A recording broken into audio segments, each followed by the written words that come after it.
Good afternoon, sim racing fans, and welcome to the Talladega Super Speedway. We are on the grid and we are getting set to get rocking and rolling. Tonight it is the iSuperspeedway.com racing series on LSRTV, and it is 24 laps to get the field set for the main event just a little bit later on this evening on LSRTV. And let's get you down immediately to the grid for round 10 and feature race 10 on this season 4 championship. 5-minute closed car qualifying has come to a close. You see the times right now. This is where they will stack up as all of these drivers trying to vie for what's going to be about the final 15 or so spots on the grid. We'll get an official number from race control in just a moment, but in the meantime, we'll give you the LSRTV starting grid. Pole position, going to go to the number 88 Nationwide Chevrolet. That's Mark Jorgensen Jr. Going to put that machine on top of the board. Paul Servant going to start alongside him in second. Greg Hooks will start in third position in the Big City Motorsports Chevy. Alongside him in fourth position, the Reebok Ford Fusion of Ray Rittenauer. P5 going to go to last week's winner in the All-Star race, still trying to get a win that can lock that team into the championship. The number 75 of Josue Ramirez starts in fifth on the inside of row 3, and outside in P6 is the 36 of Sean Turner. Tony Fence, number 78 AC Delco Chevrolet, going to be rolling for the inside of row 4. That is P7. Outside of him, the number 4 machine, another Big City Motorsports entry of Derek Walker. Chris Bassini is going to take the number 31 machine off as well. Teammate to that 4 in 9th position, and outside on row number 5, rounding out your top 10, is Rod Mittens, National Guard Chevy. Continuing on through the field, the Middle High Life Chevrolet number 22 of Ron Thompson hits the grid in P11, and Kent Connolly's 088 Alabama Crimson Time Toyota Camry will roll in 12th. 13th position, going to go to a driver that still needs in out of the Wicked Autosports Group, the number 2 Wrangler Chevy, Donnie Giratano, going to find himself starting in 13th position. 14th outside him is the Roush Performance Ford of Jeff Figlin. Carson T. John Tomaso, winner in a B-main event, winner in Dash for Cash rather, from a couple of weeks ago, got himself a bind in the A-main. Not tonight, he'll start 15th in the B-main on the inside of row number 8. Outside of him in 16th position is the DeWalt Toyota Camry, the number 20 of Matt Bontempi. Next on the grid, 17th position, Matt Pelletier's number 27 machine rolls from there almost at the back of this pack. 18th position goes to the number 33 of Larry Camp. Continuing on to rounding out this field, the last couple of cars, the M&M's number 18 Toyota, and 19th is going to be Jimmy Todd, and Dan Harrington will be on the outside of row 10, the ATTU for Chevy in 20th. One final car puts down a time in the qualifier session. He'll be 21st. The number 28 Southeastern Freight Lines Toyota of Shane McEachin and Daniel Ferguson, the number 99, set to start on a provisional in 22nd. That car is going to elect to start from the pit lane, and Austin Carver going to be shotgun on the field as far as everybody out there on the track. QB on the outside of row 11 in 22nd spot. Magic number comes in from race control. 16 plus 1 is what these 23 drivers are going to shoot for.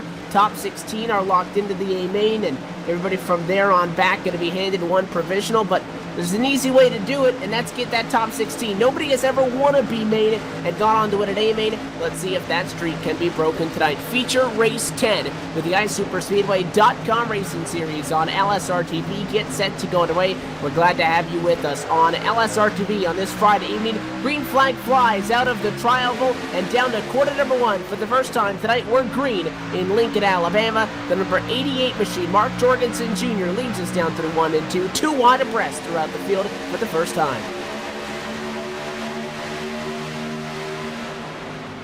And already you see that outside as we come at a quarter to number 2, small disadvantage as they try to get up to speed. The Oreo Chevy on the outside of Paul Servant, losing a little bit of speed as they headed off into quarters 1 and 2 for the first time, trying to build some momentum. Did get some help from Ray Rittenauer, but again, cannot push in the quarters. That is one of the rules that is unique to this iSuperspeedway.com racing series, a rules package as well as the car setup themselves that allow it to be such interesting and exciting racing, but you can't push in the quarters, can't push in the trial. It really is key to being able to navigate through these packs, especially for drivers that maybe started a little bit deeper than they would have liked to.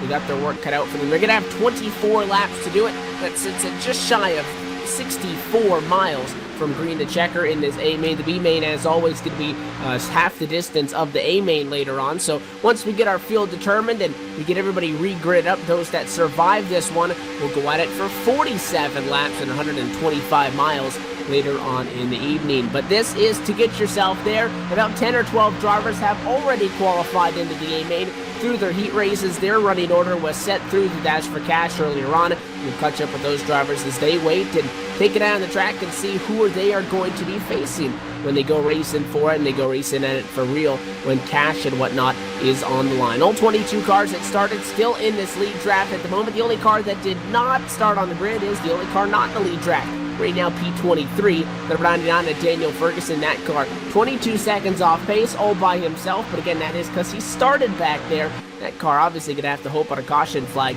if he wants any shot at transferring inside of the top 16. A B main, though, without a caution flag, I feel like he has pretty safe bets back there. B mains all season long, especially when you put them out there on the white flag lap and you dangle a transfer spot in front of some of these guys' faces. Even if, the difference between first and second doesn't really matter much in these B mains, but one more spot on the grid in the main event. However, these guys go for it 100% all the time, and these B mains have been really the most exciting racing we have seen all season long, consistently, at least throughout these feature race events. It's also getting down to important chase time, which is something that we're going to be talking about a lot of the evening here on LSRTV. That is the win and you're in mentality. Again, don't want to get ahead of ourselves because the B main's still underway. The A main's really when all this matters, but there are a lot of sets of drivers where they are qualified in, and a new thing that we see through the iSuperspeedway.com Racing Series this season is teams. Not something that we had to deal with in prior seasons. They had teams, but there was no restriction. There was no foundation against for it. Now, teams are capped at 4. There's team points, which means there's a little bit of team orders. You talk about a plate track, how if you're on a regular, series, if you follow us with on Monday nights and as well Wednesdays, Thursdays, with Real Sim Racing throughout the Full Throttle Cup Series, Outlaw Truck, and Asphalt Assault, you'll know that when you go to a plate track like this, it's an outlier. It allows you to give your teammates some help that you can't really have control of at some of these other racetracks. Well, when you do it every single week like these guys, it becomes a part of the nature. A lot of drivers, one teammate out, maybe two teammates out, they're going to be trying to help their teammates out, get them up to the front, try to get them in. Guys that already have wins may not want that to happen. They want to keep this chase field as small as possible, and after tonight, only 3 races to go until that chase field is cut down and we go racing 5 races, 3 rounds for a championship.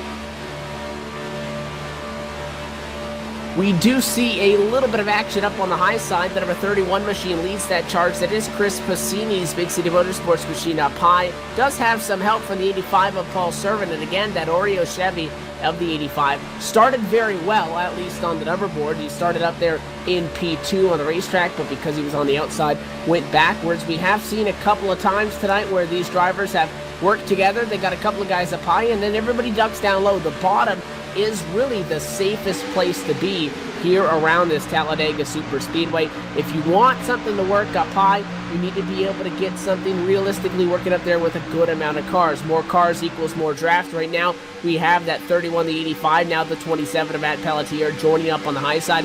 3 cars up high is not going to beat the single file freight train that currently works around the bottom of the racetrack, and that's what you see right now, led by Mark Jorgensen Jr. still up front after starting on pole. The last time we saw the 88 go to victory lane, not in a main event, but it was in a B main not too long ago, just a couple of weeks off actually. The number 88 Nationwide Chevy started from pole in the B main, therefore won it, led every single lap en route to that easy transfer into the main event, but did not have luck and got racked out in the middle of the A main event about halfway through that race. So almost a little bit of deja vu going on. We were just here at the Talladega Super Speedway. The 6 car, how about that, to the outside goes Karsten Dijon Tommaso, the Dash for Cash winner from a couple of weeks ago. He did not quite live up to maybe his own expectations in the main event, only went backwards all race long after a tough break and then got caught up in some trouble late on.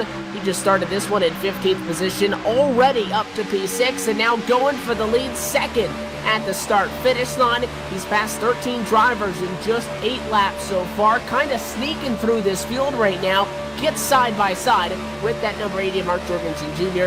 can't do anything with him. A lot of that is to attribute to the great pushing you see right now by Greg Hooks, runner-up in the iSuperspeedway Championship just one season ago in Season 3. That is that car on the bottom lane right there, especially on the inside, you don't push all the way around the racetrack. First off, you can't, but if there's no challenge, you ride in line. You see a challenge like that to the high side, he gives him a shove, and it really makes that outside look quite futile. Great move there executed by the 88 and the 98. The 6 of Dijon Tommaso going to jump down in line, the car that he was just working with.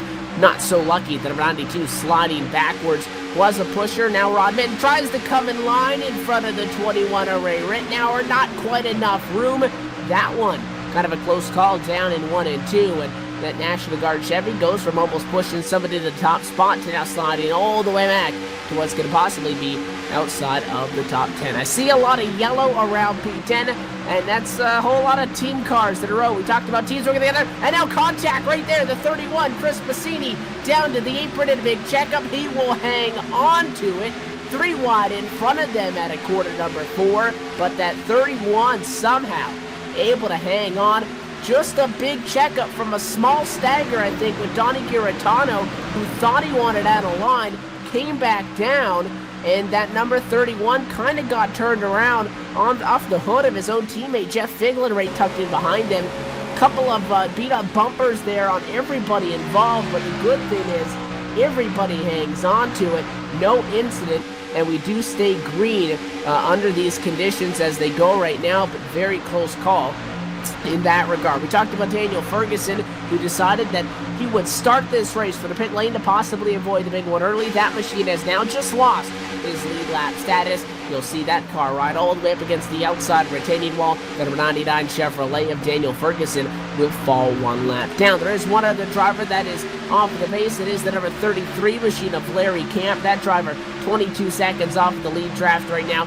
He would become the next driver in a position to possibly lose that lead lap status. That would be bad news for Ferguson because he would take away the lucky dog from him. So about 3 laps ago, we almost had a wreck down in quarter number 3, and you might think that make these drivers take it a little bit more easy. Well, they're going at it. Here comes the outside, led by that the number 2 Wrangler Chevrolet, Johnny Giratano. Talked about how he was thinking about going out of line, never did anything with that. Well, he's leading the outside charge now, and great news for the National Guard Chevy. Rod Mitten is, he's picked him up. Right behind him, you have Paul Servant, the 28 of Shane McKeechin, followed and trailed by the number 16 machine on the outside of Austin Carver. 5 cars up high against everybody else down low, and they're starting to make some headway as things get checked up on the bottom. We saw on the outside cars from Dijon Tommaso got to where that 2 is right now. That's up to second. Couldn't get any further. We'll see if this outside charge can do something, but really the outside very squirrely. A lot of checking up, a couple of drivers over the radio asking what's going on. You got teammates communicating with each other. You get a checkup. Again, we talked about how you're not full on it all the time down on the bottom. That little bit of variance to try to play a defensive role to those cars on the high side can sometimes lead to a little bit of close quarters racing, possibly what you're seeing there right now, because the inside really starting to get squirrely. That looked like it was benefiting the 2 of Donnie Giratano. Got up to there, but Jorgensen wasn't able to do anything with it at that exact time, and now he'll slide back a little bit more. Ron Mitten gets on the back bumper, gives him a shot once again. Huge run this time down to quarter number 1. Is it going to be enough to get clear? No. 88's going to be able to keep a nose on the left rear of that Wrangler Chevy. Not quite, but that's what you're going to see, a small burst of speed from the outside. They will really fly up from being about 5-6 car lengths back on the high side to being right there nose to nose, and if it doesn't work, they'll fall right back. There are 2 very extremes. They don't normally creep into the picture, and you see what was 6 cars up on the high side just the last time by has turned into about 2 cars breaking away. They might have an opportunity to tuck in line here in between the number 98 machine of Greg Hooks, who's second. He pushes Giratano down low. In that 75 of Josue Ramirez, winner for the All-Star Open and the All-Star race 1 week ago. That gap going to be closed, and it actually shuffles the number 6 of Carson Dijon Tommaso out of line. That number 6 Chevy going to slide back to 78 of Tony Fenn's going to be able to get around him. The 22 of Ron Thompson going to make another pass as well. And it looks like Dijon Tommaso will slide in line in front of Ray Rittenauer, and he'll lose about 6 or so spots. He's back to 8th right now on the racetrack. Another big checkup. 6 goes right back to the high side, but up front, Donnie Giratano clears the number 88 of Mark Jorgensen Jr., give the assist to Rod Mitten, and Rod says bye after that 2 machine ducked out at Lod because he worked so hard to get him there and got left. Now the 2 car going to be able to, he's actually going to give up the top spot now. Donnie Giratano had it, and this is not something that is uncommon if you tune in a lot of the time with us on Friday nights on LSRTV with this iSuperspeedway.com racing series. You will know, not uncommon for somebody to get that push to the top spot and leave the person that they were working with. Well, the 92 obviously wasn't happy about it, and Donnie Giratano went back, picked him right back up. He gives up the top spot, gives up a position that is very difficult to pass, but he knows that he has help now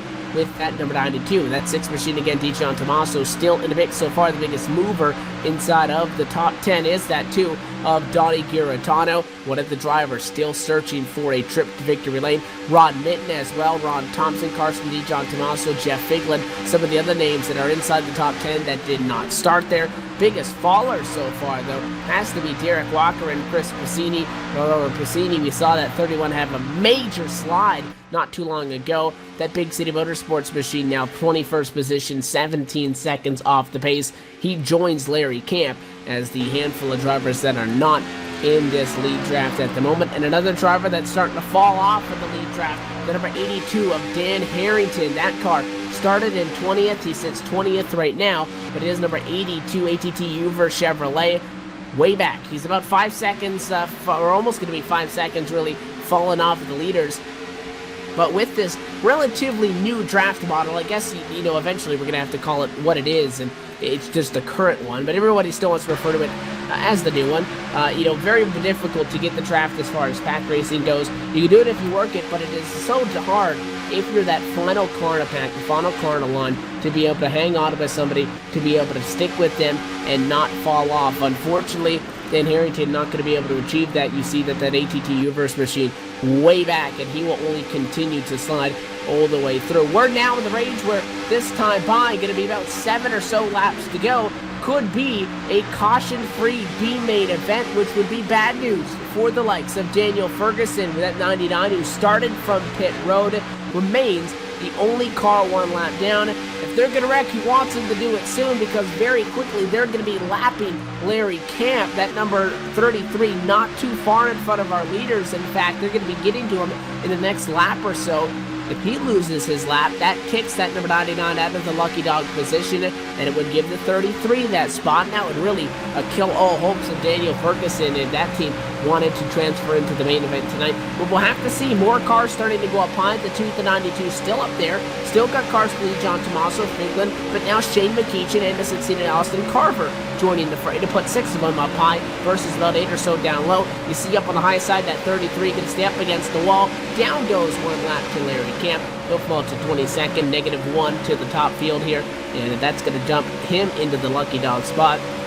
And Daniel Ferguson is going to lose that lucky dog position, and pretty much their night now, for all intents and purposes, is done as far as trying to make the top 16 plus 1. So we continue to talk about this fight for the lead, where Jorgensen trying to go flag to flag for what could be the second time in just as many weeks or so, points racing wise, in a B-main event. He does have a challenge up on the high side, though. Again, Donnie Giratano passed him before, went back up to work with Rod Mitten.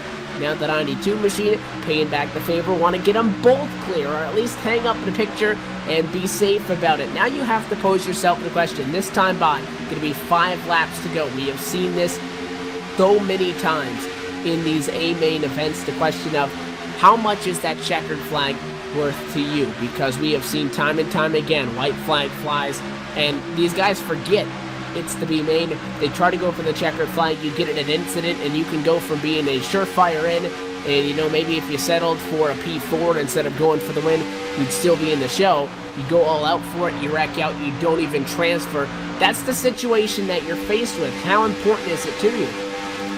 Those that have already qualified into the A-main did that earlier on in the evening through their heat races. Their grid order has already been determined through the dash for cash. So top finisher in this one, you don't get anything but the highest starting spot on all of the drivers you're racing against right now in that A main event. So if you're the 17th qualifier being the provisional, you're going to be at the back of the pack. If you're the winner here, you're going to be maybe 13th or so, but really, you're in the show. So not only is it a question of how hard do you push it, the question of, is that risk versus the possible reward? We've gone from 6-7 cars up high just like that, and we thought the outside was going to bolster a legitimate charge.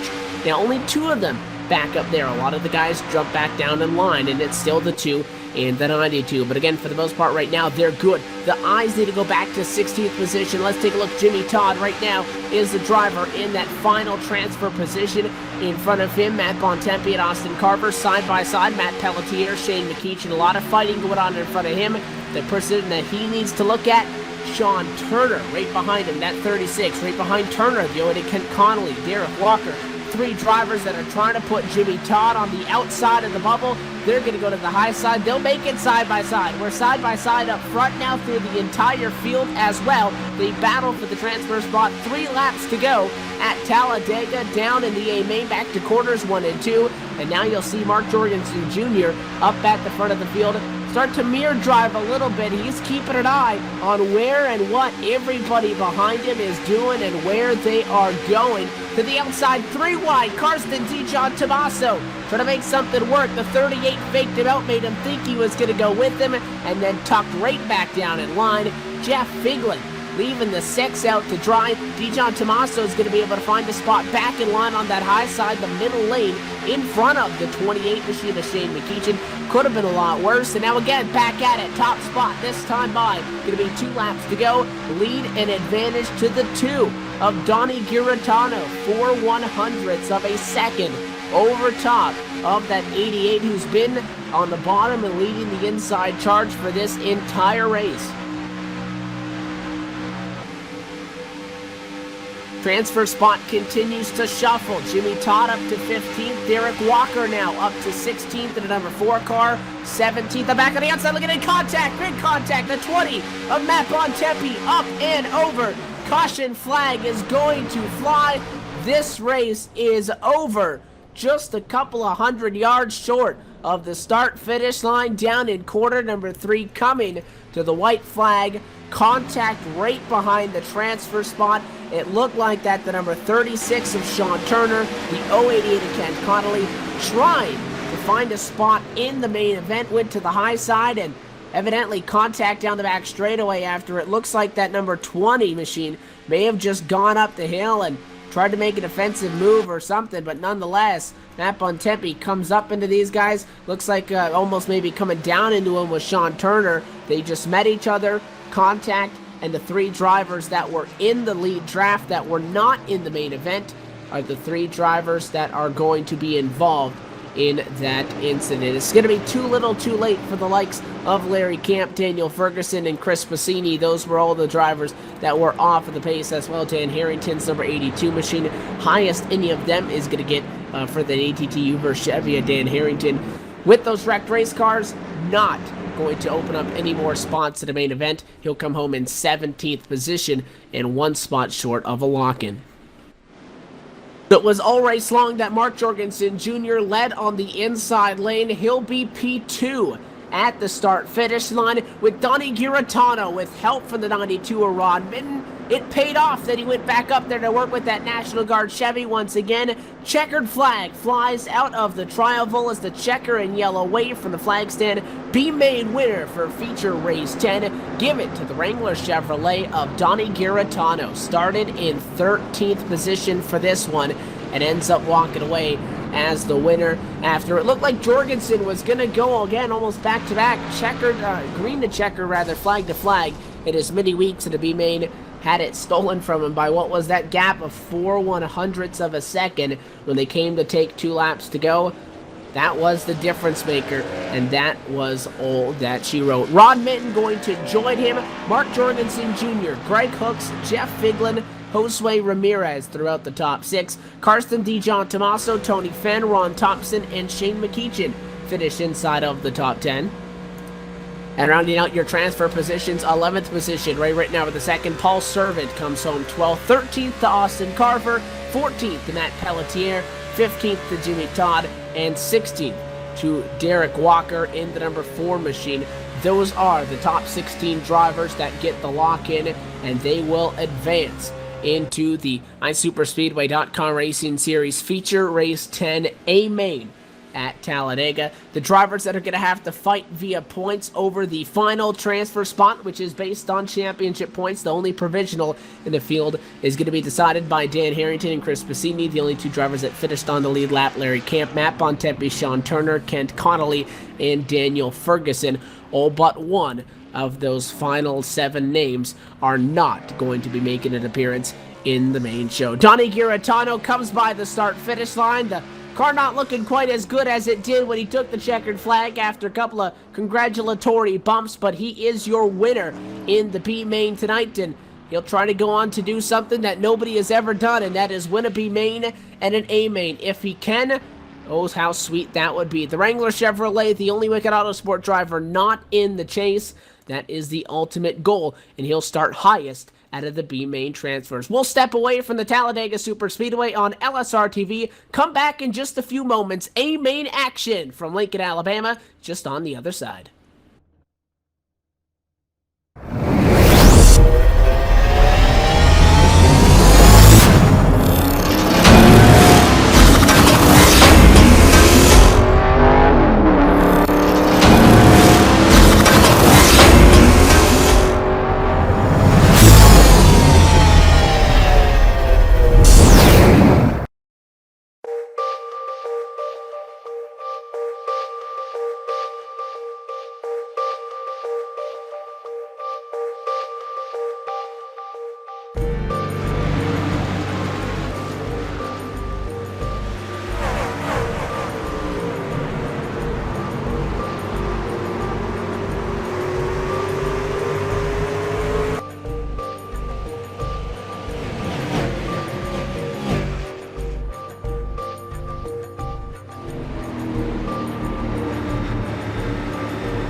So before you step up to the starting line, before the whistle blows and the clock starts ticking, just remember, out here, the results don't always add up.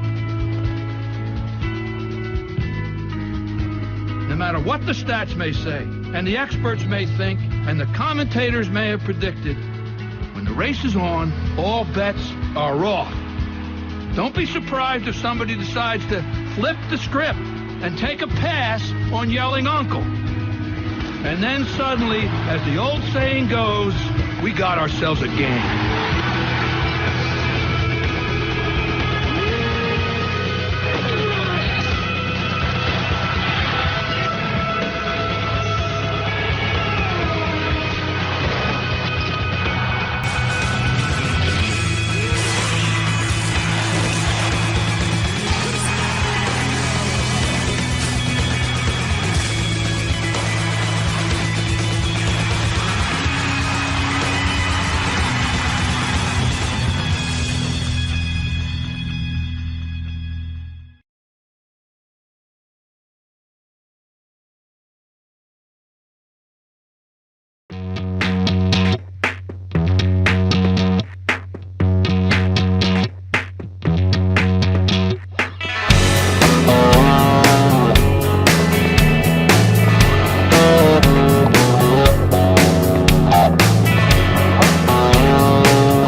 We are back live at the Talladega Superspeedway in Lincoln, Alabama for round 10 on the 2015 Season 4 Championship with the iSuperspeedway.com Racing Series on LSRTV. And we're getting set for our A main action coming up in just a few moments' time. If you're just joining us, B main action has already come to a close. We'll let you know where everybody inside of the top 10 or 12 are going to be starting. Those drivers have already transferred in earlier tonight before we turn on the TV cameras through the heat races, and then their starting order was determined through the Dash for Cash. B main is the top 16 drivers plus one provisional. That was just decided. Those drivers get a slot in numerical finishing order behind the drivers that qualified into the heats, and that's where we will get the total number of drivers to start tonight's A main. Just about 2 minutes away from the grid before we get started to get some business caught up. If you weren't with us last time out for one of our feature races, we'll give you last race results. Last time was feature race number 9. A little bit early on in this season, though, way back on May the 15th, so a couple of weeks ago, we did have the All-Star event not all that long ago. Jason Altman's winning that event, leading 20 laps. Frank Busilia would come home second. Seth the Merchant third, Ronnie Wofford fourth, Rod Flag came home in fifth, and then Shane McEachin, Dana Osborne, Kyle Geary, Josh Hayner, and Greg Hooks went on to round out the top 10. You take a look at the qualifying results, the practice results, as they work right now on the racetrack, at least at the moment. An update on our I-5 bonus, which for those that are not regulars with ISS, the I-5 bonus is a bonus that is exactly what it says, $5 awarded to the driver if they can go from a top 5 1 week and back it up with a win the next week.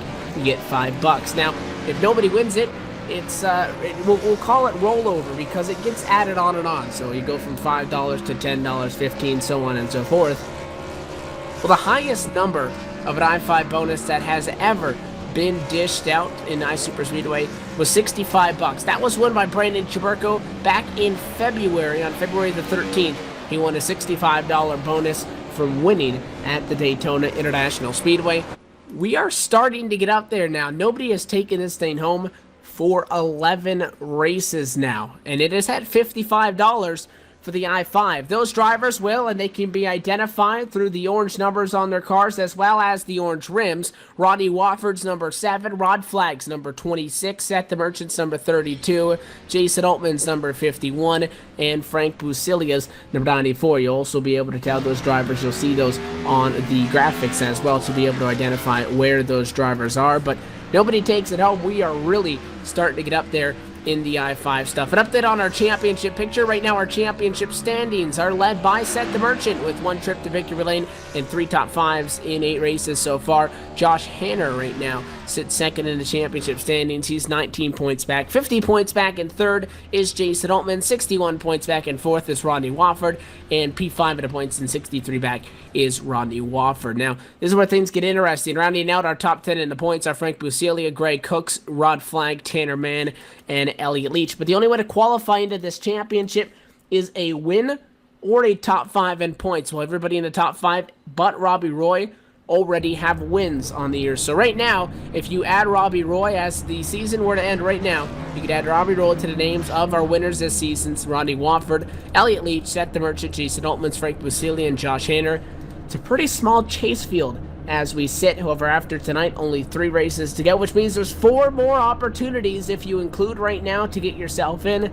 Anything probably and can happen. We're running down through the LSRTV double clutch starting grid for feature race number 10 as the field hits the grid, and well, we're led off by one of those I-5 bonus drivers. Pole position going to be awarded to the number 94 of Frank Busilia. That number 94 Ford Fusion is going to start on top of the board. Jared Haggerty going to start outside of him. That machine going to roll in second spot. Chad Keene will start in third in the number 96 car, and Seth the Merchant in the number 32 will roll from fourth. Fifth position tonight going to go to the number 83 Quick Trip Chevy of Ramon Evans, and Dana Osborne in the Budweiser number 8 Chevy rolls in sixth. Seventh position to Robbie Roy, the only driver inside the top 5 without a trip to victory lane so far. That Big Block Motorsports Chevy to roll from 7th, and outside on row 4, P8 to the number 26, it's Rod Flagg's Cheerios Ford Fusion. Rodney Wofford will start from the inside of row 5 in 9th position for the Race Fan Racing Incorporated team. He will start there, and outside of him, the first Hanner car in the field tonight. Winner thus far this season, Josh Hanner's taking it to victory lane earlier on. He won the Starsville and Alabama 250 right here at Talladega about a month ago. That car will start on the outside of row 5 and round out your top 10. Finishing off the drivers that have already qualified in via their finishes, getting locked into our A main and not having to scrap through that LCQ B main that we saw just moments ago. Josh Ball starts in 11th and 12th position to the number 51 Geek Squad Ford Fusion of Jason Altmans. Altmans, the only driver so far this year to take home more than one feature race win. He won the last one just 2 weeks ago in a Geek Squad Ford. Got those colors back on that number 51. He will start in 12th. 13th on back going to be the drivers that qualified in through the B main in the order that they finished. So 13th is Donnie Giratano. That continues all the way down through this 30-car field to the likes of Rod Mitten, Mark Jorgensen Jr., Greg Hooks, Jeff Figlin, Josue Ramirez, Carson Dijon Tomaso, Tony Fenn, Ron Thompson, Shane McEachin, Ray Ritenow with the second, Paul Servant, Austin Carver, Matt Pelletier, Jimmy Todd, Derek Walker. The final cars to get in on their qualifying spot, and then the provisional, Matt Bontempi, is going to be starting in 29th position. The field rolls at a quarter number 4. Again, we're glad to have you with us on LSRTV as we get set for some big track racing, short track style. Aim made 125 miles. 47 laps around Talladega Superspeedway. Green flag flies through the Triumphal, and Frank Busilia can lead us down to quarter number 1 for the first time.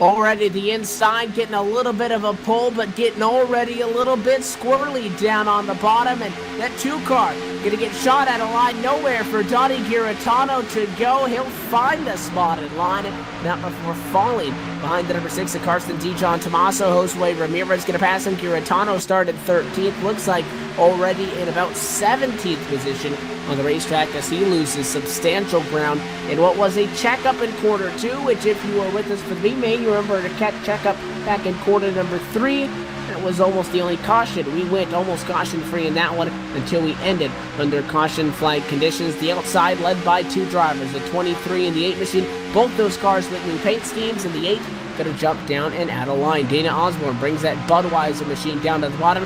It leads the newly decaled up. We talked to him last time out. The number 23 machine, Jared Haggerty's Hooters Ford Fusion, up on the outside.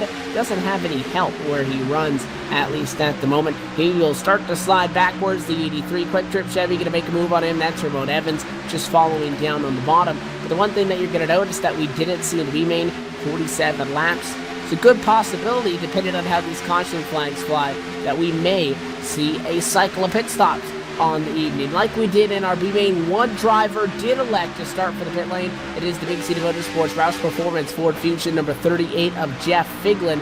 He is now in 29th position, 20 seconds off the pace, and would as well need a quick caution flag if he plans on staying in the conversation, we should say, continuing on through this event as they go right now. But still all Frank Busilia. It was Jorgensen who dominated that B-main, led almost every single lap, and he sat in the spot that Frank sits in right now. Ended up not winning it in the end. Right now the 94, who's already playing on house money with a win in feature race 7. Again, another one of the drivers that would not mind to keep the chase field as small as possible, rolling forward into that 5-race chase for the championship as we get later on in this season. But you take a look, single file, everybody minding their P's and Q's up front for the most part. The first challengers up on the high side, no surprise. Having a couple of Henrik Chevys up on the top lane. The 48 Lowe's Chevy leads that charge. That is Josh Ball. Josh Hanner just behind him in the number 24 Drive to End Hunger Chevy. Those two teammates are the outside charge down the back straightaway. Behind him have some support. It is Jason Altmans. He's trailed by 2 more cars to make it a 5-car line up on the outside. All-Star winner Josue Ramirez and the brownie gate of Greg Hooks.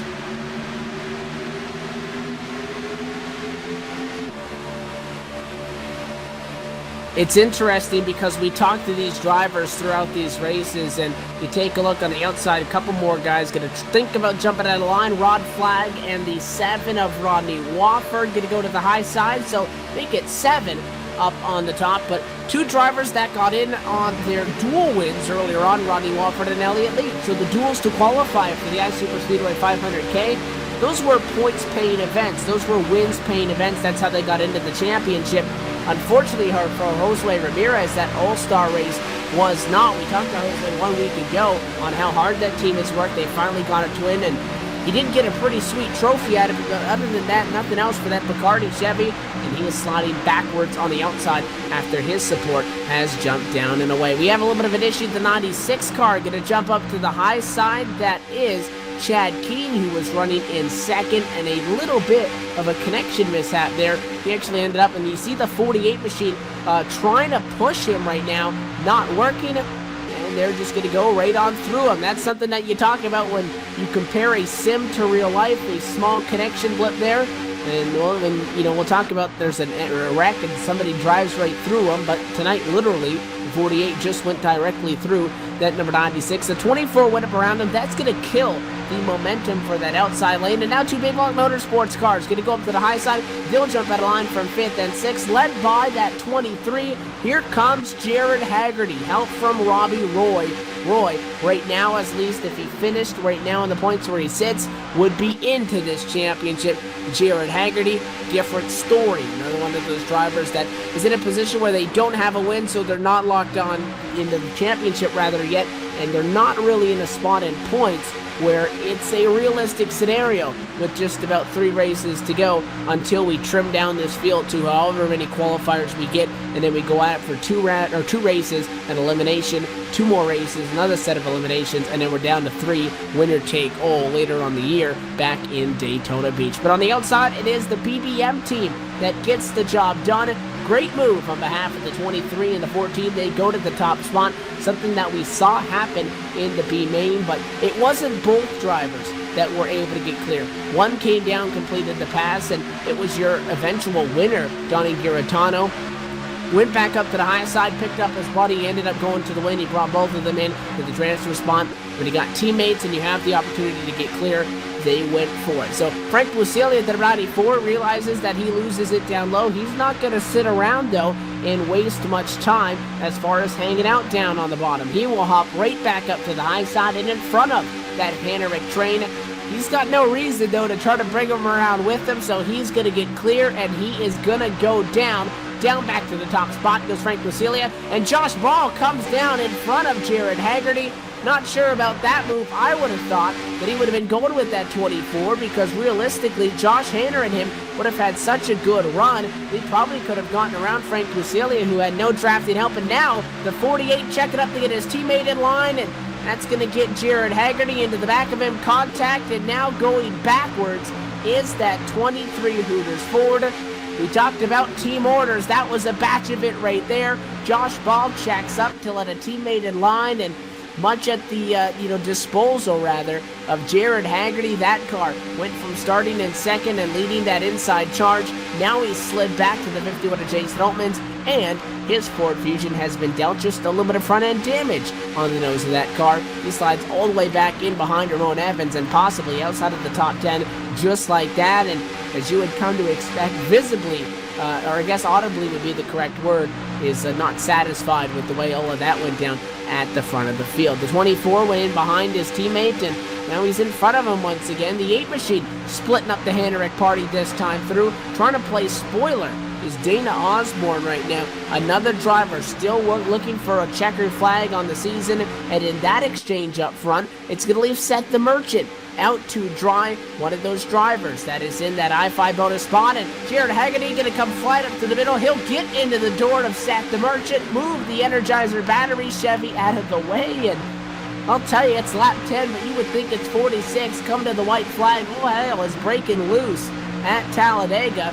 Now Haggerty going to drop back down the line in the 23 car. Altman's going to follow him in, and I was about to say for a moment, we hold our breaths and we can breathe and go single file, but they go right back at it. 23 to the high side, trailed by that number 51 machine as well. Larry Camp, though, continues to be in this position where, again, that's the only driver that did not start, but all 29 others still here on track. Jeff Figlin is about to lose his lap as he's just not that far in front of these leaders. They're going to come by him and pass him right now in 3. Be careful, because this 2-wide action is going to force them 3 wide, and 24 jumps up to the high side in front of Haggerty once again. So I'll tell you, for a driver that has not had a lot of luck, that 23 is doing a good job tonight. We know he's got a fast race car, but he's not finding a lot of friends out there on the racetrack. And it seems like it's always a Hendrick Chevrolet in front of him, and either shutting the door on him or, just really stealing a push from him, because now, first it was the 48 machine, now the 24 goes up to the high side, and Josh Hanner, winner so far this season, try to get that drive to end Hunger Chevy in a spot to win again. If not, try to get his teammate in that 48 a win to get him into this championship as well. He leads the outside charge. He's pushed by Haggerty, and Haggerty down contact. 23 into the number 94 of Frank Lucilia. Both those drivers get down and onto the apron. They hang on, back up on track, and there's big contact. Heavy damage. Big trouble now down in quarter number 3. Caution flag will fly, and a whole lot of sheet metal is torn up after that one. Caution for the first time tonight in our A main. And, replay going up now, and a lot happened there on the straightaway. Nonetheless, it began with that number 24 coming down, and I think Haggerty might have been staggered on him just a little bit, and he came down into Frank, and then you followed Frank Lucilia back up onto the racetrack. He was not able to make that corner down at the speed that he was running way down there on the apron. Evidently ended up coming back up on the racetrack. The wheel was turned all the way to the left, and he came right up in front of Seth the Merchant's number 92. That car destroyed. It collects the number 98, the 28, looks like the 4, the 96, just to name a few of them, to really get torn up in that one. But with that, we are under our first caution flag from Talladega, and with that, we'll step away for a brief moment from Lincoln, Alabama. You're watching the iSuperspeedway.com Racing Series on LSRTV. Josh Hanner leads under caution on lap 13.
Back live under the caution flag in Lincoln, Alabama. You're watching LSRTV's coverage of the iSuperspeedway.com Racing Series Season 4 and feature race 10. Right now working in the A main, and we're under a caution flag. Pit stops at an exchange there under this most recent caution flag. You followed that through our LSRTV side-by-side. The big winner, but it was all said and done. The came in second and left in first. It was a fuel-only stop for Jason Altman's, just squeaking out of the pit lane in front of Josh Hanner, who was leading at the time, so that's going to shuffle up our running order throughout the field. However, the top of this caution is going to take the small fuel strategy element of this race out of it that we had mentioned just at the top of the broadcast there when we got ready to go rolling for this A main event. Now cutting it down from a 47-lap race to a 32-lap race or so. They're going to be good on fuel, so that is no longer going to be a concern. It does shuffle things up, though, so it does still count as a strategy swing, but significantly less than if it was going to go green flag almost all the way to the end, like we saw a little bit earlier on with that B-main event. One driver, and that is all that is off at the lead lap at this point. Jeff Figlin's number 38 Ford Fusion is off at the lead lap. He'll get a wave by, join us back at the lead lap. Same situation with Seth the Merchant's Energizer Battery Chevy, so he'll come back around and we'll have 29 out of 29 that started up inside of the lead pack and having an opportunity to race this one out. What is on the line? Just everything in a championship is a lot of drivers, again, still vying for a spot in the chase, and if you can't do that, there's a couple of guys that just need good points runs to maybe try to get in a spot to get a top 5 inside those championship standings and do it the old-fashioned way, if you do so. So caution flag lights off on top of the iRacing.com Ford First Mustang pace car. Restart going to be coming up to take lap number 17 as we work lap 16 right now. That one going to be right on the money with 31 laps to go here from Talladega. They're going to stack them up as follows. The 51 Geek Squad Ford Fusion, Jason Altman's going to start on top of the pile. The 24 of Josh Hanner will start in second. And number 2, Donnie Garitano, going to be grinning up in third. Fourth position is Dana Osborne. Rodney Wofford will round out your top 5 for our first restart in our second American Ethanol Green Flag on our A main event so far. Looking to the future here, schedules and upcoming events with the iSuperspeedway.com Racing Series. Next week, it is feature race 11 under the lights in Daytona Beach for 50 laps in the A main. That one on the 12th of June on LSRTV. The following week, it's feature race 12, and then after that, things get fun. We go racing for the final time in a regular season competition for the Draft Heart 300, our third endurance race on the year, back here at Talladega. We take a week off for the 4th of July weekend, and then we go racing for a championship. You are not going to want to miss that. For all the information on the iSuperspeedway.com races as well as the upcoming broadcasts, go to iSuperspeedway.com or go to livesimracing.com for everything you may need to know on that. The pace car gets set to take the sharp left-hand turn down to the safety of pit road. This time, as we come into the trial, this capacity crowd rises to their feet. We get set to go at it. 51 in control of the field.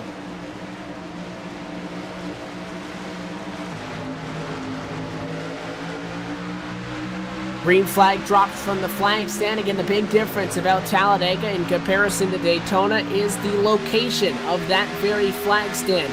Up and about 200 yards past where it would be in Daytona. It's not centered in the tri-oval.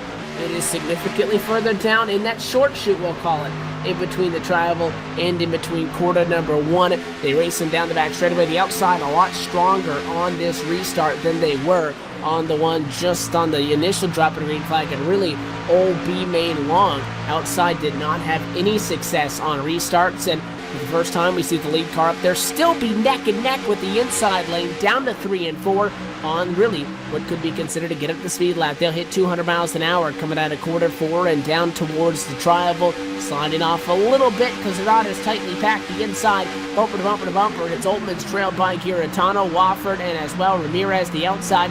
Still all Josh Hanner. He's got help from the 8 machine, but behind him, teammate to that 24, the 48er Josh Ball. That car sliding back significantly. He'll be passed by cars on the inside. Jorgensen getting around him. Rod Flag getting around him. You'll notice 3 for Chubbs on a lot of these race cars out here on track. We first saw those appear last week when we were at our iSuper Speedway All-Star race. That is for the family of Brandon Chiburko, who lost a family member. Brandon lost somebody very close to him in these most recent weeks, so he is not racing with us for the remainder of the season. He is no longer Chase eligible, and at one point was, so he'll be back racing for sure in Season 5, but all the drivers showing their solidarity and having that 3 for Chubbs. You'll see it on a lot of the race cars out there on the racetrack. Right now, though, everybody's single filing things out for the moment, trying to keep them calm, at least up front. Top 10 single file for the time being. First outside battle is still that 40 to Josh Ball. He slid off the first top 2 on the outside on the restart and just found a little bit of help. He's got help to push coming from the 83 Ramon Evans.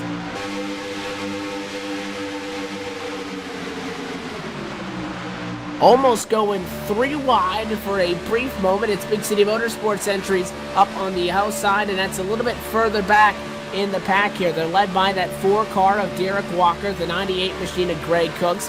Those teammates, you can tell them very easily by those fluorescent yellow cars that they're debuting tonight. Those team cars, very easy to identify. They're going to go 3 wide. They'll do it to the high side, trying to go up top on Josh Paul and the 83 Ramon Evans. Down low is Shane McKeechin and Robbie Roy, but instead of making it a 4-car outside charge, they're just going directly to the outside retaining wall, and that's all they're going for, really, at this point. They'll have to duck back in line at the moment, aren't able to do it, at least at the time being. The 98 going to jump in line from behind the 4-car, get in behind the 83, and then the 4 going to get now back behind the 98. Those teammates can lose some significant time in that drafting exchange as they fall back in the pack as they run right now. Donny Giratano, who stole the B-Main win, needs a win if he wants into this championship, and he's trying to make something happen. He's got help from the 7 of Rodney Wofford, went to the high side. They were the first cars to jump at a line inside of the top 13 as they ran right there. Nothing worked.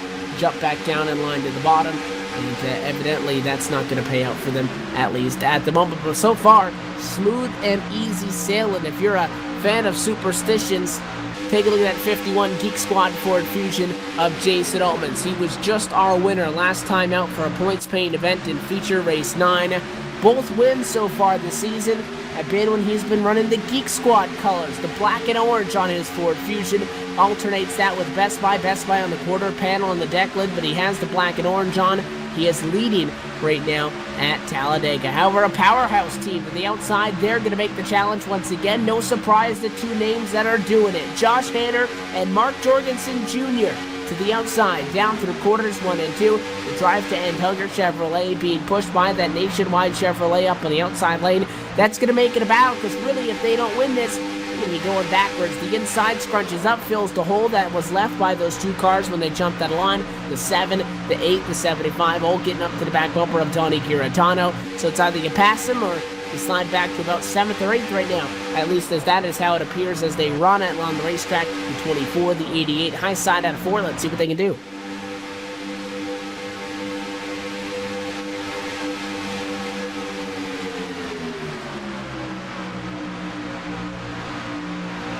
Half a car length advantage to Josh Hanner, and clear down to quarter number 1, barely comes down without taking the grill off at the front of the 51 Ford Fusion, but nonetheless getting the job done, and a lead change goes in favor of that 24 of Josh Hanner. He'll put that Chevy up to the top spot. He is trailed now by Jason Altmans. Jorgensen, no help up on the high side. Their teammates though, so I'm sure there was communication in that decision to leave the 88 out to dry. Sliding backwards goes that 88. Mark Jorgensen Jr., one of our drivers that does not have a winner so far in this Season 4 campaign, needs a win and really not in the spot immediately to get in on points. So the 88 hoping that he can find, if not a teammate to help him out, just some other help on the racetrack. He continues to slide, now back behind Josue Ramirez, 7th to 8th now as Rod Flag passes him, and so on and so forth. The 92 machine of Rod Mitten, now the 78 of Tony Fenn. Looks like he'll go all the way to outside of the top 10 after being there in second, but nonetheless Josh Hanner takes over the lead after losing it on pit road to Altmans. They'll swap those spots back out, but the 24 and the 51 have been 1-2 on the racetrack for quite some time now.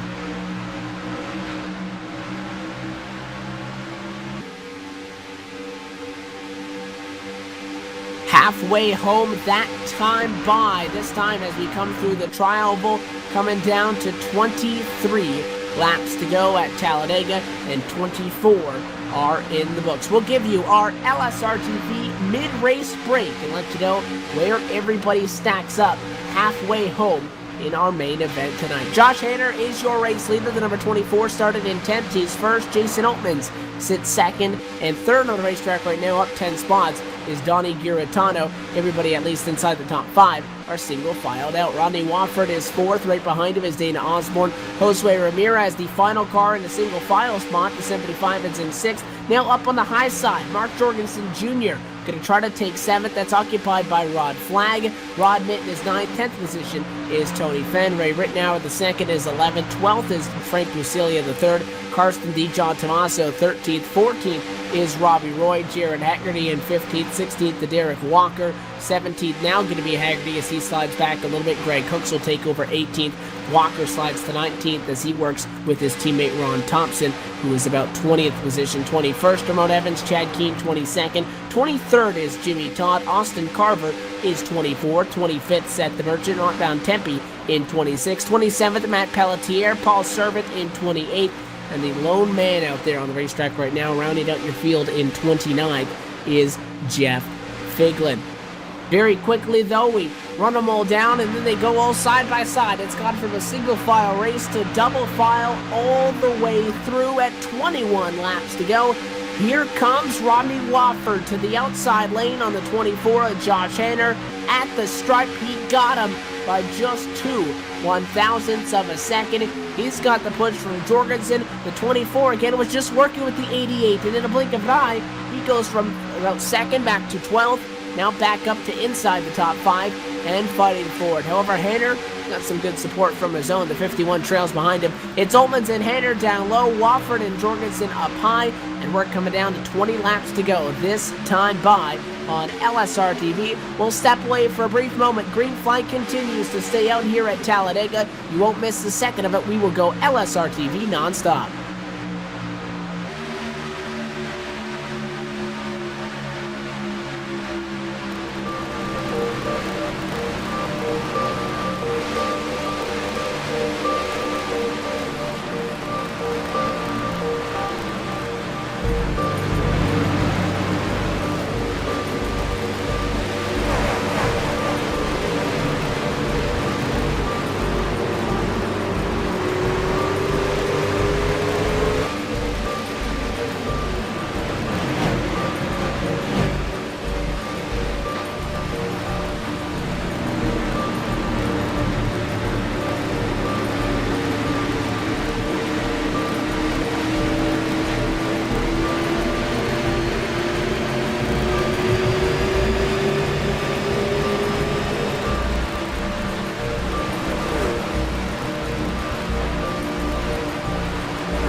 Back live but under a caution flag at Talladega. Had a fair share of issues there. It started down the back straightaway. First off, Frank Busilia ended up getting checked out of line. He ended up in defense. That car is damaged. We'll check up on a 94 team in just a moment. But then trouble struck down in corner number 3, lap 31. Josue Ramirez tried to bring that machine that looks like the McCartney Chevy, tried to come down to the bottom. He was up on the high side and working with Jason Altmans and kind of got stuck in no man's land. He wasn't all the way down, but he wasn't clear of the 6 to get back up in line, and he got turned around by the number 21 down in the corner. That was Ray Rittenauer. Rittenauer involved in this one. Rod Flagg as well involved, the 75 of Josue Ramirez, and a couple of other cars. Looks like the 92 of Rod Mitten going to get some damage in all of that. So caution flag flies just inside of 17 laps to go. We slowed them down for the second time tonight in our A-main action with Mark Jorgensen Jr. Surprise, surprise, the number 88 machine has found himself back to the top spot as they go right now. Frank Busilia going to be able to get the wave by. The 94 has come down the pit lane. They have gotten that machine, well, as good as a definition of fixed as you can. There is still significant left front damage, right damage as well. He was riding up on the high side down into quarters number 1 and 2, and was coming off a 2. Somebody on the inside slid up just the slightest bit, and unfortunately, because of where he wasn't able to crank the wheel enough to get that thing turned by the time he found the corner 2 wall. Really smacked up against it. That's where the right side damage comes from. The left side damage, obviously coming from the initial contact. But that was the first incident that did not trigger a yellow. Then the incident the next time around down in 3 and 4 did bring out a caution flag, and that's where we sit behind the pace car right now. Pit stops were already dealt with on that last time we made a trip down to the pit lane under the first caution, so that's not going to be a factor in this one. What you get is what you got, and you just got to run with it, at least at the moment. We sit still, 28 cars on the lead lap. Only driver off one was Frank Busilia, that number 94 Ford Fusion. Currently getting a wave by, should put him back on the lead lap, and would leave us with, again, old 29 that started this one in a position that are still in this race and still active. But it is the pole sitter who's at the back right now. Trouble still for that number 94 machine. Wrong place at the wrong time. And, you know, it's a deal of the race. And so you look at Mark Jorgensen Jr., won the B-main a couple of weeks ago, got wrecked out late in the A-main. Tonight thought he was going to win the B-main, maybe should have won it, got it stolen from Donnie Giratano. Now tries to take a win in the A-main. Not a driver, though, that is qualified for the I-Super Chase, does not have a win yet. Those drivers that are in, and they're safe, they're just playing on house money.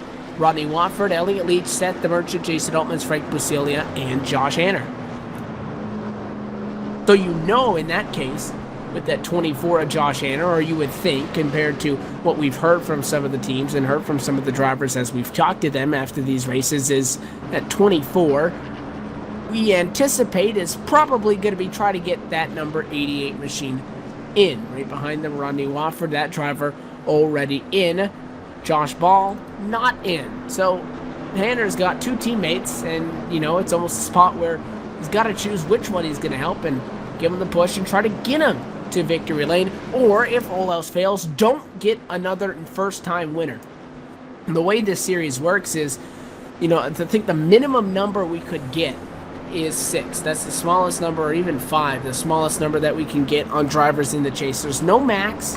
You know, evidently with 13 races, the maximum you could get is 18. But the way it works is winners from all 13 main event races throughout the regular season are locked in. As well as if you are inside of the top 5 in points, you're locked in as well. So if you're a win and you're in the top 5, the you know, that transfer spot does not get bumped down to the guy 6th in points. It's top 5, that's it. Right now the top 4 in the championship standings all have wins. So with the exclusion of those you know, 6 names that we mentioned that have already won and are already in, Wofford, Leach, Merchant, Altmans, Busilia, and Hanner, without those names, there's only one driver in on points right now, and that is Robbie Roy. That car had a strong showing in the B-main, had a strong showing going here in the A-main, now finds himself back in 24th after starting up in 7th.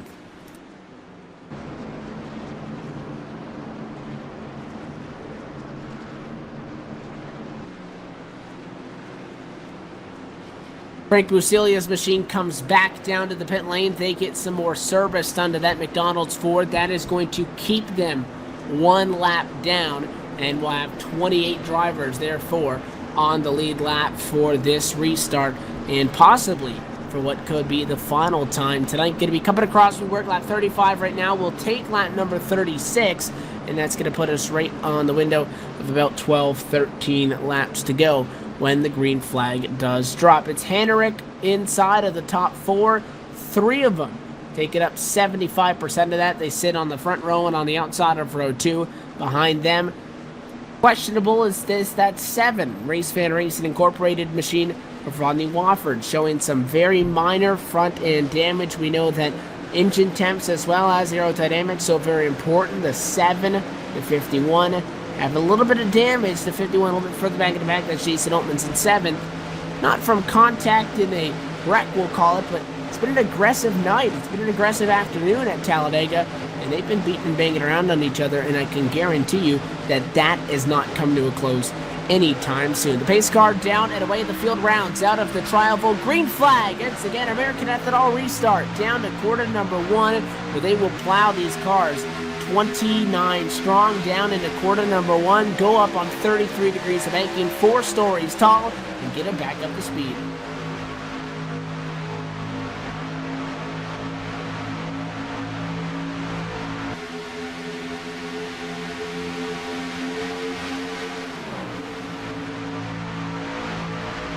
And again, for the second time tonight, the outside charge works with help from the Henrik boys. The 24, the 48 up high. Karsten DeJohn Tomaso back into this mix. That 6 car ran so good a couple of weeks ago. Did not get the result he wanted in the A-main. He has not ran enough races to have any sort of a shot of getting in on points. He needs a win. Seth the Merchant going to go up and work with him. The 32 car returning to this series for full-time running in the Season 4 championship. Everybody knew that he was going to be a legitimate contender and a major threat in this championship. Right now, Seth the Merchant has had quite a good season so far. Winning feature race 4 a little bit earlier on, playing on house money, but really, he wants to get his Wicked Autosports teammates into the championship, and one of them is that 7 machine up there, Rodney Wofford, in a spot where if they can find each other, I can guarantee you they're going to be working. Another thing that you need to point out on that 32 and on that 7, both those cars, is their number font is orange. We are 10 laps away this time by from maybe giving out another ticket to the championship. Not only that, but possibly another opportunity to walk away.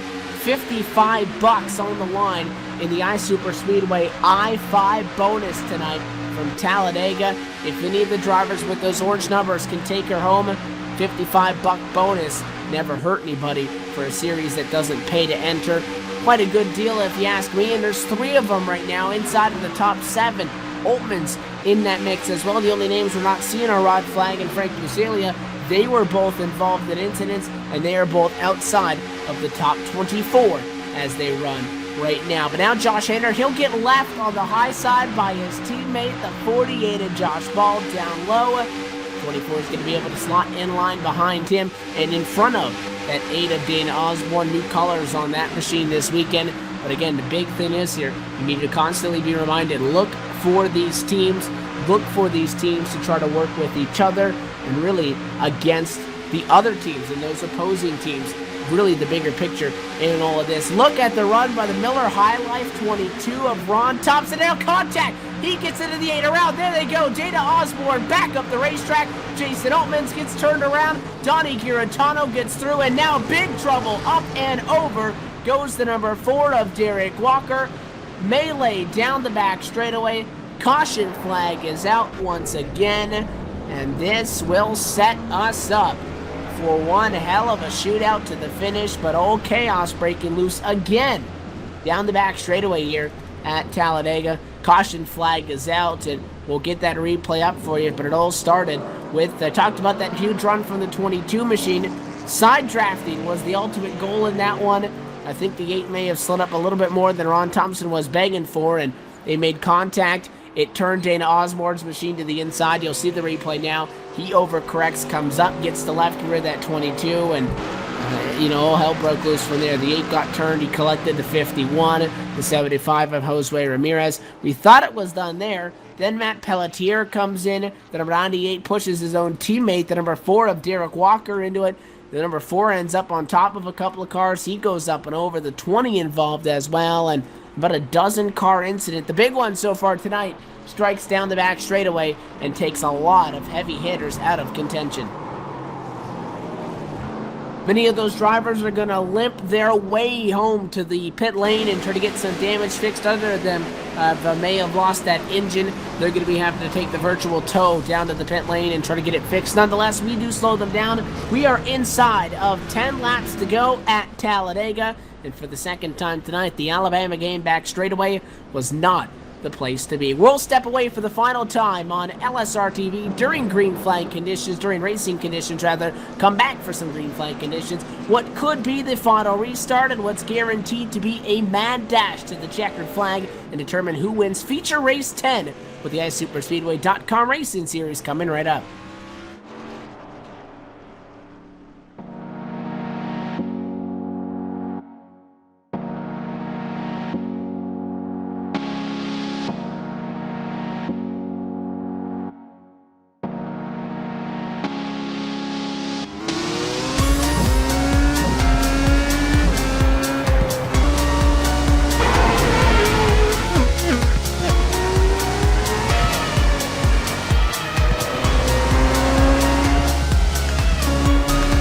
Cars are lined up on the grid. The Irish.com World Championship Grand Prix Series. We are underway. They all come down into turn 1 for the first time.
Monza is a very historic track. It's been around since the 20s, and it's gone through several permutations since then.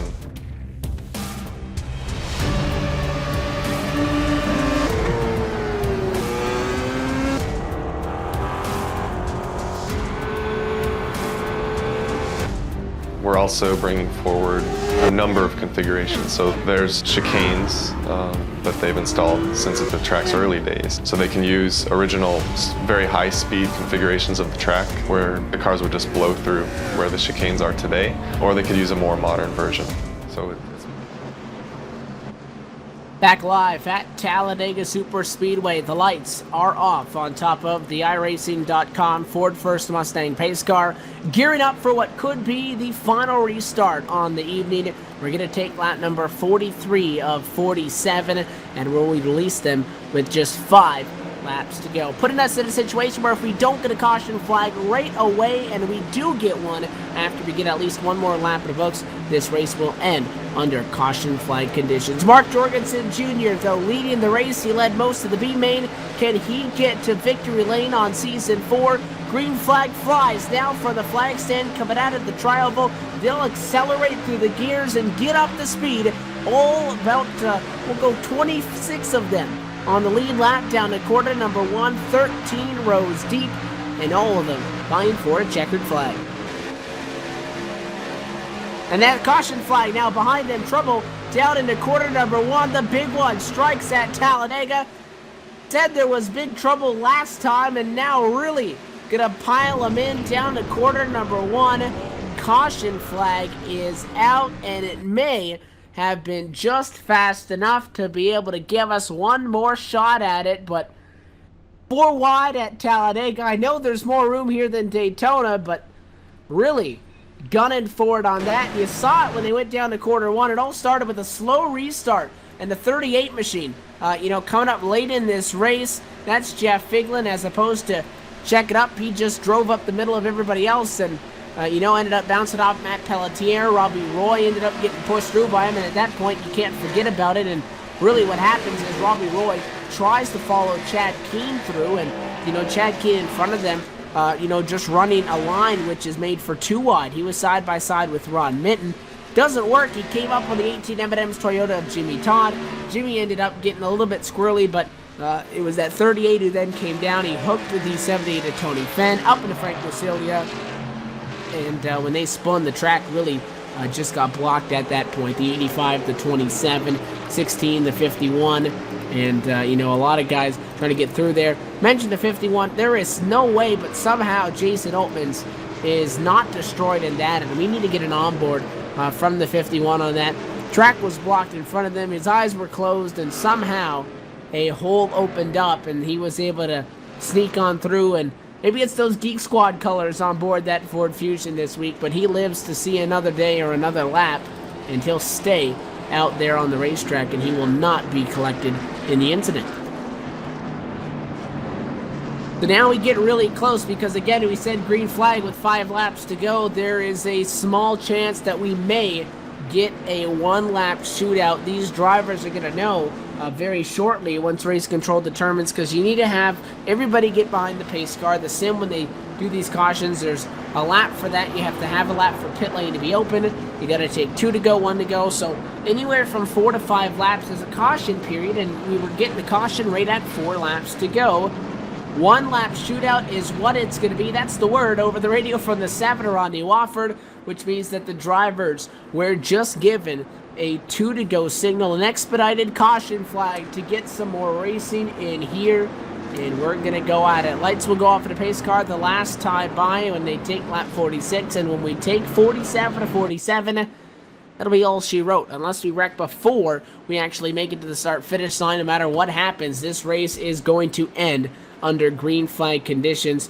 First man home wins it, and that's all she wrote at that point. Jorgensen leads. He's trailed by Wofford. Josh Ball, the top 3 without a win yet on the year. They know how big this could be for them, and it's a top 10 that's dominated really by Chevys. Do need to give a call, though, to Shane McKeechin, Southeastern Freight Lines Toyota Camry. Car is torn up. It got heavy left front damage in that, but he's up about 14 or so spots from 22nd to be sitting in 6th right now. A huge improvement for that team as well. Ray Rittenauer in that Reebok Ford Fusion. Pittsburgh Penguins on the hood. LSRTV on the deck lid. We appreciate that. That car left rear is torn up, but he as well has passed about 16 or so cars. Same as Shane McKeechin. Started right behind him, sits right behind him, started 23rd, and is in 7th. At least at the moment right now. Everybody inside the top 5. Jorgensen, Wofford, and Ball, they've won it. Then Hanner and DeMerchant, who have won. So the top 3 still looking for their first one. Everybody else, quite a couple of names behind them that have not gotten the job done yet. The big difference, though, is the I-5 bonus. Would be nice, it'd be a pretty sweet deal for the Race Fan Racing Incorporated number 7 Rodney Wofford to not only win, get in the championship and completely Wicked Auto Sports transfer, get older guys into the title hunt, but as well walk away with a little bit of extra cash, that would be a good situation. And now the situation is going to go from what was originally told these drivers as going to be a 1 lap to go shootout. It's over. Just like that, they were in a position and they were given the 2 to go from race control.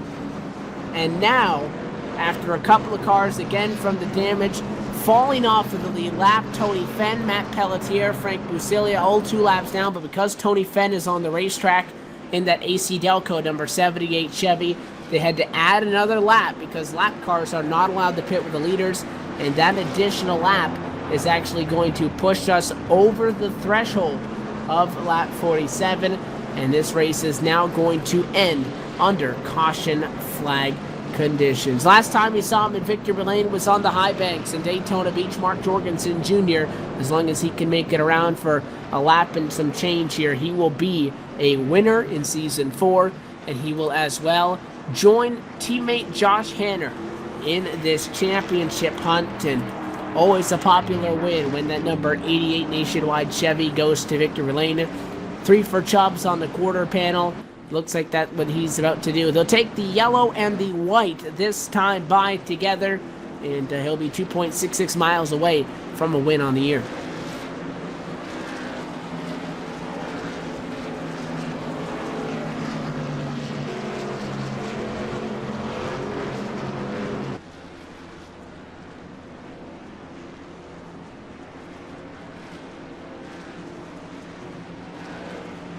White flag gonna fly this time by, and with the triumph and the, finally closing it out, Greg Hooks congratulating Mark Jorgensen Jr. over the radio on that one. Comes the lack of ability, I guess you could say, or despair that's got to be felt by Rodney Wofford's camp to not even be able to get a shot at it. They thought and they were initially going to get an opportunity to do so. And because of that, unfortunately, they're going to come home 1 spot short, and he won't join his teammates, in this championship.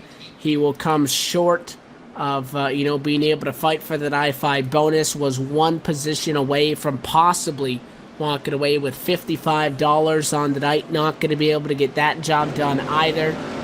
And all you can say is on to the next one. You look forward to Daytona next week. 3 more opportunities for the likes of Wofford, for the likes of Josh Ball, who finished 2nd and 3rd in this one, and for the likes of everybody else who wants to get into this championship.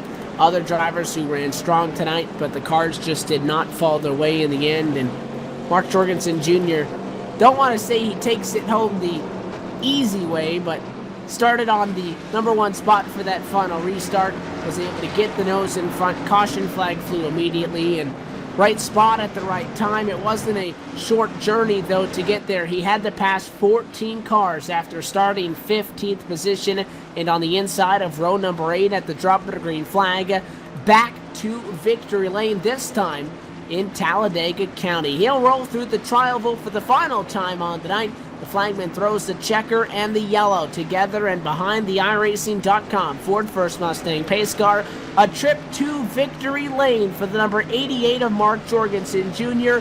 Almost took the B-main, saw that one go away late. Not this time. Checkered flag in the air, and a ticket to the championship. The Nationwide Chevrolet of Mark Jorgensen Jr. championship bound for the iSuperspeedway.com Racing Series. Your winner tonight in Talladega County for feature race number 10. He'll take it over Rodney Wofford, Josh Ball, Josh Hanner, and Seth the Merchant. Shane McEachin, Ray right now, our host Ray Ramirez, Carson DiGion Tomaso, and Donnie Giratano will round out your top 10. And as that 88 burns them down and celebrates, we'll go away just for a caution flag of our own for the final time tonight.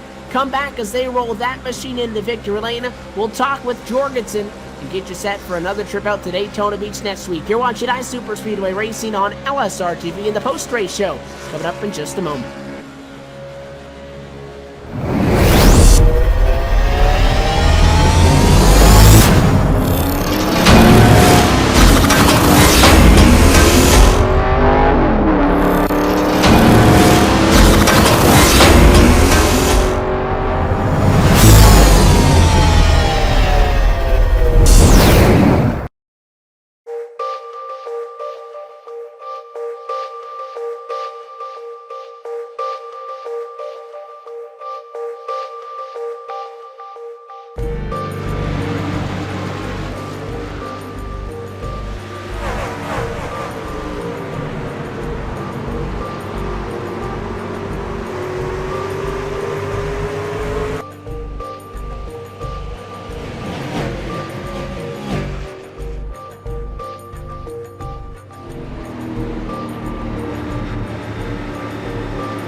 Back live down on the pit lane at the virtual Talladega Super Speedway. Feature race 10 with the iSuperspeedway.com racing series on LSRTV is in the books, and add another name to the season 4 list of possible champions with Mark Jorgensen Jr. taking home the checkered flag.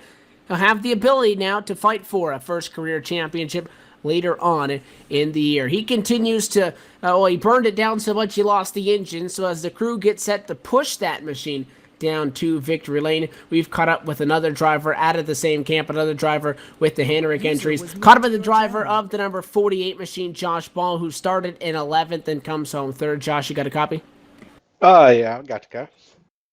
You guys had an interesting night. That number 48 machine started in the middle of the pack, and you were in a spot there up with your teammate. Late restart, maybe getting something going, and caution flag flies, so you never got a shot to, I guess, try to take that win for yourself. Still a solid night. Jorgensen, he gets into the championship. He'll join Josh there, but just a little bit short for you guys, but that low Chevy ran strong all night long. How was it for you? The low Chevy, ran strong all night. Got a new car this week, new Henrik engine, new Henrik chassis and body. So it was very strong tonight. I went from the front to the back to the front.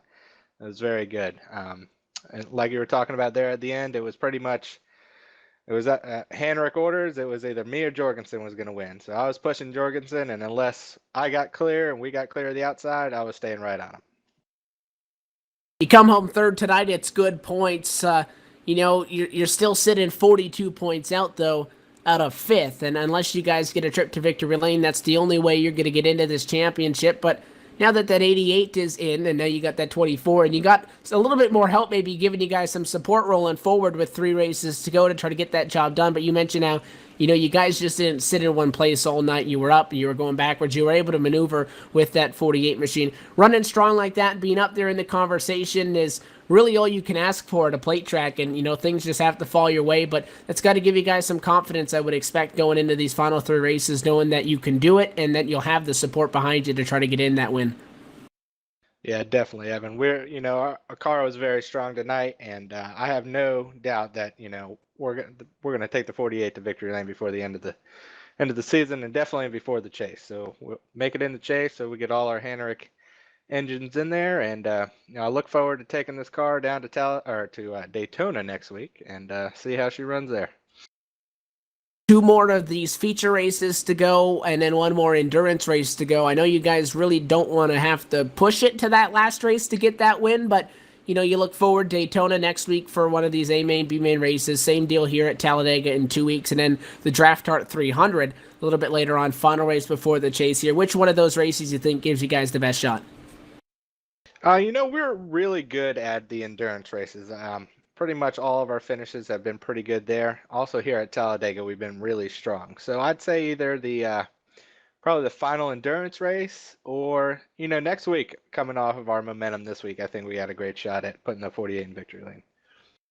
You guys had a shot at it as well tonight. Come home short there with the late race yellow, but a podium, good points night, and there's 2 more, another teammate, I guess now, 2 total in the championship. We know you and that low Chevy going to be fighting for it for these next 3 weeks. We look forward to you and those Henrik guys putting on a show as you did tonight. Sponsors, shout-outs, though, Josh, all those good people who makes it happen. Oh, yeah, sponsor shout-outs, to Lowe's, Jimmy Johnson Foundation, Henrik Motorsports, Rod Flag for putting this on, LSRTV, and everybody that, supports me here at home. So, thanks again, and we look forward to seeing you guys next week. Thanks for talking with us, Josh. Again, congratulations. Best of luck to you and that Jimmy Johnson Foundation Chevy next week. Thank you. User was moved. That is your 3rd place finisher. Now just 2 more pit stalls down to the left. Cut up at the driver that started in 9th position. Comes home in 2nd, and another situation where so close and just a little bit short at the end in this one. Rodney Wofford comes home in 2nd tonight on this event. Another good finish. You guys almost took home another checkered flag. A little bit short tonight, but Rodney, another 2nd place finish. Gotta feel good. Late race restart. You didn't get a shot at it, but did you have some sort of a strategy going into that one? Yeah, strategy would have been to hold as close as I could there with Mark, get a good push from, I believe that was Josh Hanner in the 24 behind me, and, get clear and get the lead somehow and hold it off for the last few laps. That's That's what was going through my head there. Well, that orange number 7 and those orange rims go good with that paint scheme, but I'm sure you would have liked to maybe get that shot because it could have been $55 tonight if you got the job done. Good news is you keep that I-5 bonus. You're already into the chase. You got that taken care of well earlier on in this season, so not really a concern for you guys unless you're trying to help out some buddies there. $55, didn't get it tonight. You're going to get 60 maybe next week? Definitely want that money. Definitely want another win for sure. Be number 1 seed going into that chase, you know. You guys got that one again very early on. You swept the Super Speedway Speed Weeks. Coming into now later in the year, we had the All-Star break, and now we're back, and we have 4 races, 3 after tonight, back to back to back to back, and then we go chase racing after the 4th of July weekend. So have you guys noticed, maybe have you noticed really being a driver that's already locked in, we say that you can play on house money because you're in, you can go for it. Equally as so, though, on these plate races, the guys that don't have wins really need to go for it. Are you starting to notice a pickup in intensity as we start to get closer to that cutoff? Yeah, definitely. There's definitely been a big pickup in it. You can definitely tell in the race, and sometimes it'll be cool, sometimes it won't, you know, and it picks up out there on the track, and you just got to play those cars just right to get there. And it's going to pick up even more now, you know, it's closing in, so it's going to be getting exciting, I would expect. We didn't get the green flag finish tonight. I think maybe we were 1 lap or so shy, or too late, I guess, getting on that final yellow. We ended the caution tonight. You guys put on a strong showing as well. Saved some time not having to go through the B main tonight. You got in through the heats and then the dash for cash. Started at 9th. You came home 2nd. Overall, got to be a good run. What's the outlook for this 17 with 3 races to go before we go chase racing? Definitely want to get Donnie and Jose in this championship. That's one main priority there.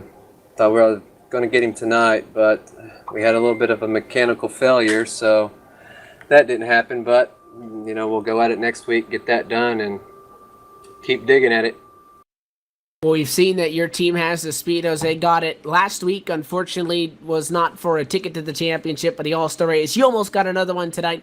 However, you have to settle for a second, Ronnie. Before we let you go, sponsors, shout-outs, anybody that you want to thank for making this possible? Yeah, I got to thank you guys. I got to thank Rod for the league, my team there, Seth, Donnie, Jose over at Wicked. Shout out to Jose for sweeping last week at the All-Star. Got a shout out to you know, everybody here that makes it happen. The new sponsor coming on, Hello Babe. And you know, I got say 3 for Chubbs right there. Hope you're doing good, bud. Ronnie, thanks for talking with us. Best of luck to you and the team. 3 races to go, 2 drivers to get in. We hope to see you guys all competing for this championship later on. Best of luck next week in Daytona.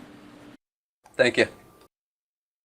It was the 7 that swept Speed Weeks. It was his teammate who swept the All-Star. They hope to get now all 3 of them into the championship. That's the next thing on task for the number 7 and his team. Ronnie Wofford comes home in 2nd place tonight. And the man of the hour who, again, almost went flag to flag in the B main. And we keep saying nobody's won a B main and then an A main. Maybe that was good luck that he got stolen from him in the B main. Hey, came up 1 spot short in that, but comes home atop the pile tonight. Mark Jorgensen Jr., your winner in Talladega. Mark, first off, I guess congratulations on that superstition standpoint there. Didn't get the first one, but you got the one that mattered.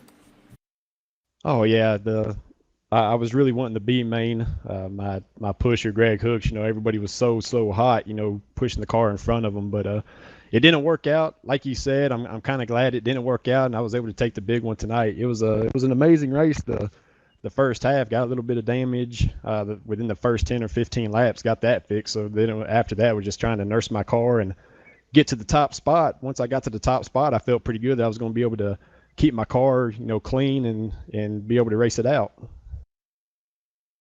And for coming home at the top of the pile, again, you started back there in 15th, which is, you know, one of the shorter distances maybe for a lot of the guys, but for the people that finished up front, you had to pass one of the most amount of cars. Coming home atop the pile tonight around a lot of the guys, I know there was a lot of your teammates up there as well. Josh already had a win, Hanner, so he was good, but you had Josh Ball there as well. He said that unless you guys got free, he was pushing you all the way through, and if you guys got clear, he might have given you something there on that last, little go at it there, but a caution flag ends this race. What was the game plan, really? We know that all these teams, they have a couple of drivers in, they want to get everybody else in. Same thing over with your camp? Oh yeah, we definitely want to get all of our cars in for sure. But this is my very first win at Talladega, so I'm very stoked about that. Grateful for every win that I've had in this series. But yeah, I mean I fell back there at the beginning part of the race, and then like I said, I took on some damage. So that first caution basically just took gas and got my damage fixed, and I come out the pits eighth. So from there, it was just racing hard and doing what I had to do to get to the top spot. And thank God my teammates were around me because, basically at Daytona and Talladega, you always got to have good, strong teammates around you. It's always great to have a bunch of good friends around you as well. But yeah, I owe it all to Josh Ball, being content. It does stink that last caution come out. It would have been nice to race it out, but in a way, I'll take these wins any way I can get it. I knew if the race went green and Ball got us all clear of the havoc behind us, I knew Ball was going to try to do a side draft coming to the checkers. I know he's dying for one of these main wins, but it'll just have to postpone another night for him. We're definitely going to be celebrating pretty hard tonight. Always a popular win, and always a popular win at Talladega when a number 88 machine goes to victory lane. You put that nationwide Chevy atop the pile tonight, Mark. I know you guys have run strong all year. Get that result that you wanted on season 4. And, we talked to some of the other guys first because the crew had to push that to victory lane because you blew the engine. So I guess no need of taking this car to Daytona. Sponsors and shout-outs, as always, all those good people who you want to thank for making this possible. Rod Flagg, up and foremost, he's an amazing league administrator. He puts on a damn good series. We got a real good group of guys, and with the real good group of guys, it's so challenging to win. So anytime you do win, I'm very grateful for everyone or every victory that I've ever had in this series. Second shout out I want to do is to Brandon Chaburko. He lost his dad, Charles Chaburko, last week. So it's pretty cool running his 3 for Chubbs decal on the quarter panels on my car. I kind of, PM'd Brandon back and forth, telling him hopefully I can get the job done and be able to give a shout out, so here I am, it's amazing.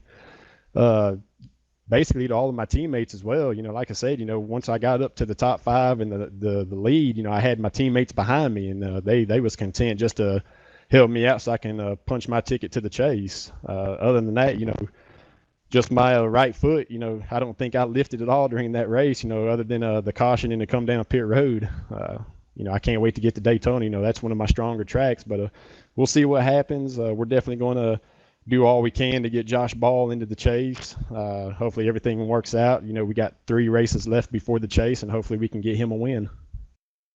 Well, 2 of you are in so far, and 3 of your cars take up the top 4. So it was, again, a strong performance. We saw a couple of the other teams. They got together. They made a little bit of noise, but, overall it was a Hanerick night tonight. You get your win, so you're in this championship. So you got 3 weeks to try to help Josh Ball out there for a little bit, Mark. Thanks for talking with us. Again, congratulations, and we'll see you in Daytona Beach. 3 more to go, and then we'll be talking about your 88 in the championship picture. Thanks, Evan. That is your winner tonight. Down in Gatorade Victory Lane, the driver of the number 88 machine, Mark Jorgensen Jr., comes home in Victory Lane. You saw the final standings and how they all racked up, but add a name to the tally this season, our 7th different winner to be able to be now chase eligible. Mark Jorgensen Jr.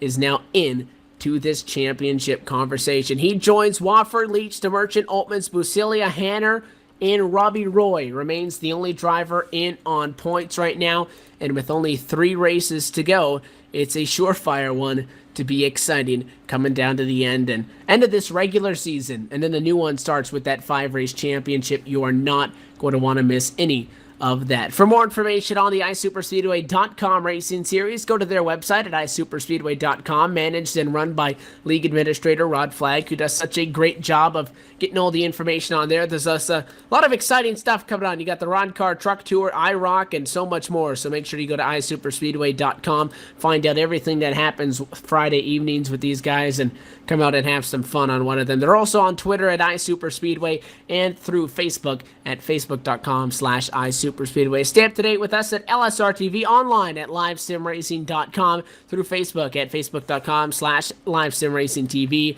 And for post-race recaps, news, and other press, check us out on Race Chaser Online at racechaseronline.com or on iRacing at iRacing.com/iRacing News. On behalf of the LSRTV crew tonight, on behalf of myself, Evan Pozzocco, and our executive producer, Laura Lawson, thank you so much for tuning in from Talladega. Congratulations to Mark Jorgensen Jr. and the Hanrick Motorsports organization for getting a second car into the iSuper Chase. 3 possible slots remain, and there's a whole lot of drivers that are going to try to fight for them. Until then, good night from Talladega. We will see you next week under the lights in Daytona Beach on LSRTV.